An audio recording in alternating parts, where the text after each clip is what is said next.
Hello friend, thanks for joining me for another video blog. It's good to be here with you. Thank you for your time, your energy. I want to talk to you today about some of the qualities required for healing. When we always start our journey of healing, we might start journey of healing by journaling, by meditation, by self-reflection, by talking to a friend, by seeing a coach or a therapist. These qualities for healing are super important because the journey of healing doesn't feel natural. It doesn't feel natural for us to sit and look at our pain and allow ourselves to feel our pain. What is natural, especially in this society, is to be tough, to buck up, to tough it up, get the work done, just show up and work hard. That's what our society really pushes us to do. Those are not bad things. It's just we became very out of balance. We became a society of addiction to work and many other addictions, but addiction to work for sure. So this information that I share with you a lot of times here is based on my own journey as a high achiever and how I dealt with the shadow of the high achiever. I have a video, I'll put the link here, the shadow of the high achiever, which a lot of people watched and found helpful. I also share this information based on a lot of science that might be in books behind me or articles in courses that I have taken, and also from my best teachers. My best teachers are my clients, the audience that I have spoke over the years. I have spoken and trained hundreds of high achievers in how to manage energy, how to become more present, taught mindfulness in any topic from nutrition to healing the inner child. So my clients are my biggest teachers. When I have a client sitting here in my office sharing their feelings of anxiety, depression, overwhelm, low energy, low self-esteem, they are teaching me. I see pretty up close what most high achievers are really hurting from, why they're suffering. And one of the qualities that they're not good at, it's self-compassion. So the qualities that are required for healing are compassion, courage, curiosity, and connection. There are others, but those are the main ones. The 4 C's: courage, curiosity, compassion, connection with the self. We can connect with another human being deeply. We cannot connect with somebody else's pain or somebody else suffering until we're truly able to connect with our own suffering, our own pain. So today I want to talk specifically about compassion and curiosity. So let me talk a little bit here about what is one of the very strong parts or voices that a lot of high achievers have. And that part of high achievers have helped them to achieve tremendous status, success, make money, acquire companies, create enterprises. That quality is the manager. We all have managers inside us. That part of us that tells us to work hard when we're feeling tired. That part of us that tells us sacrifice your rest today because you gotta show up at work and work hard. That part of us that pushes us to do even things that are not in alignment a lot of times. So the manager can help us to get things done, yes. Can help us to be successful, yes. And it can also make us do a lot of things that are not necessarily in alignment, but we do because this manager can be harsh, can be mean at times, can be forceful, and we start believing that that's the way, and that manager becomes part of our personality.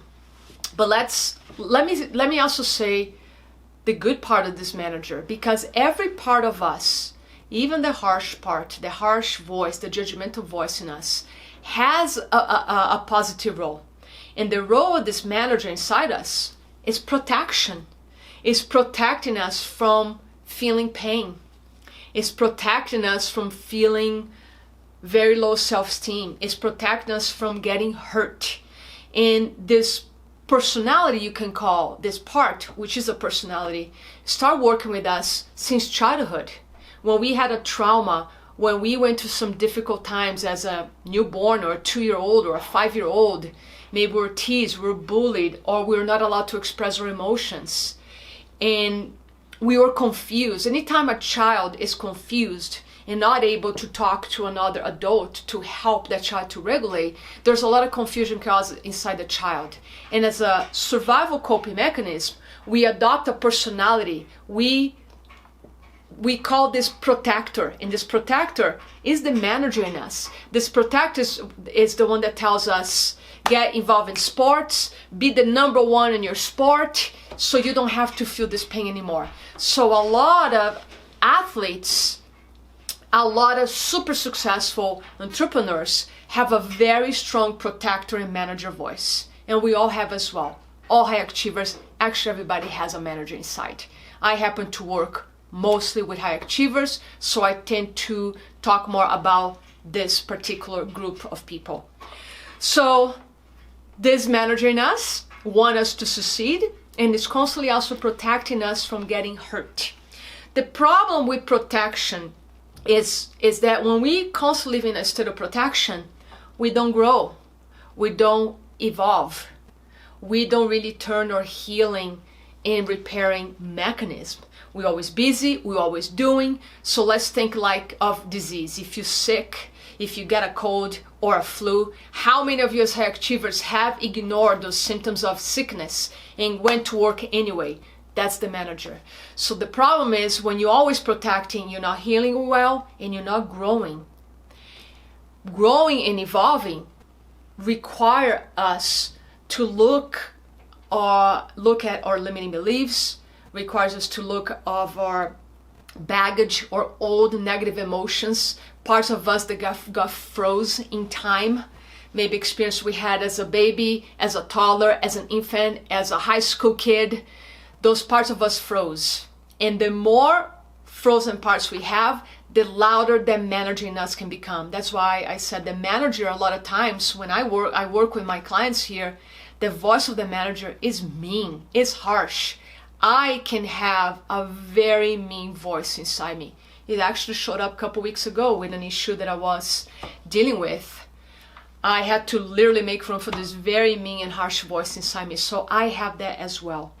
So compassion is extremely important in this work because the compassion can approach this protector in us and start learning from this protector. Now, as I said earlier, compassion can be a big step for the high achievers because this manager kind of took over their lives, and it's a huge personality in a lot of high achievers. So this protector, this manager doesn't want the voice of compassion because this manager, is afraid that if you bring compassion, you're going to become too soft. You're going to not get things done. You're not going to be successful. So a lot of high achievers have difficult times with compassion. Since compassion is so hard for so many high achievers, we need to use a bridge. And the bridge to compassion is another quality that I just mentioned. It's curiosity. Curiosity feels much closer, and we have easier access to curiosity than compassion. So curiosity is that voice that says, I wonder why I'm feeling this way. I wonder why I keep repeating this pattern. I wonder what is this part of me that is so harsh and so hard on myself. I'm curious about exploring these behaviors and patterns that I have. So you see, the voice of curiosity already carries the compassion, but we don't need to look that, oh, I'm gonna practice compassion, because again, that feels too far for high achievers. But when you bring the voice of curiosity, by default, compassion comes right in. So I call curiosity the opposite of judgment, because let's say you're feeling frustrated, irritated, sad, disappointed. If you approach with the voice of the manager, you're going to judge yourself for feeling that way. So a lot of my achievers would say, Oh, I'm so frustrated. I shouldn't feel this way. So they're frustrated that they're feeling frustrated. They disappointed that they're feeling disappointed. So it gets double. So judgment approaches the situation with pressure, with harshness. It's hard. And that's why a lot of achievers are very hard on themselves. You know very well what I'm talking about here. So curiosity is the opposite of judgment. We can say curiosity is the opposite of fear, because judgment is really coming from a place of fear. That protector is speaking like that because the protector doesn't want you to feel pain. It's afraid of pain. And there's only one way in healing our hearts, in healing our minds or emotions, is through pain. It's only through pain that you can eliminate suffering.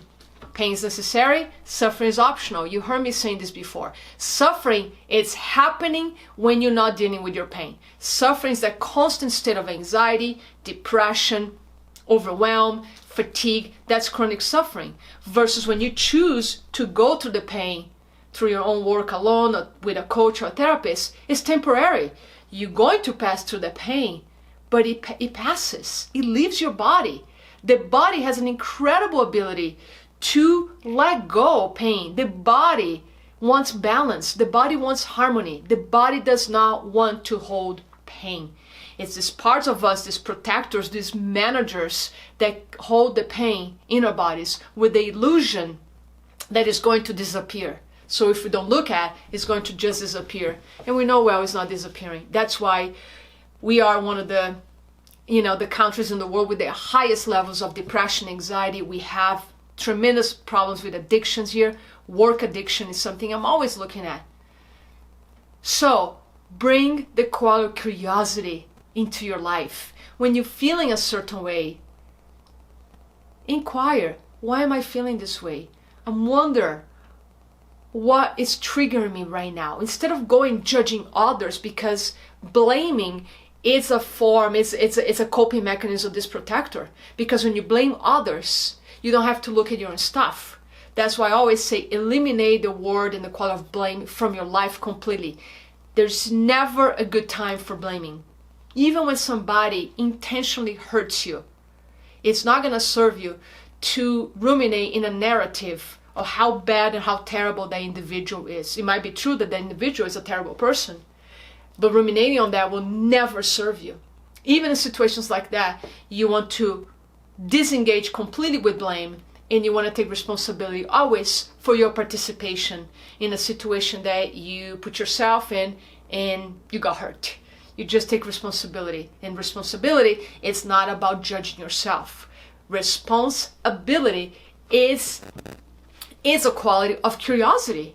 I wonder why I was drawn to this situation or drawn towards this person who was not good for me. That's curiosity. So curiosity moves you away from the harshness, from the mean voice, from the judge inside you. Curiosity moves you towards compassion. So explore that. Curiosity is a simply journey of exploration where you're learning about you. Give yourself a chance to learn and to explore. One thing that I used to say a lot to myself is, I should be over this. I resolved this problem. I should not feel this way anymore. That's the protector voice in me. I have that voice inside me. That's why I can speak to you about it. So curiosity.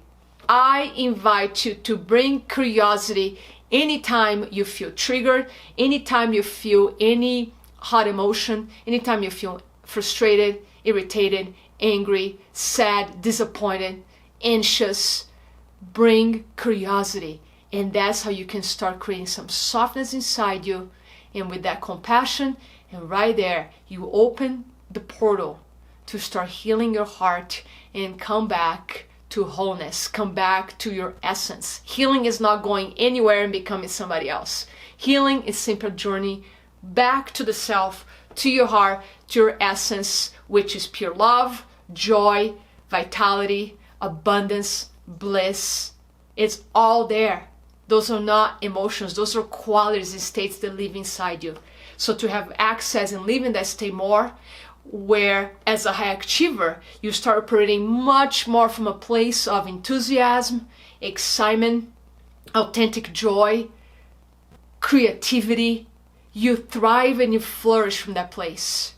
So I know a lot of high achievers are afraid to bring compassion because they're afraid they're going to lose their edge. So they believe they need to operate from a place of fear and anxiety and pressure all the time. Why do I know this? Because I have worked with hundreds of high achievers. So if you're a high achiever and you're interested in getting out of survival, work with your depression, anxiety, overwhelm, fatigue, mental fog, waking up at 2 o'clock in the morning, not be able to sleep, let's have a conversation.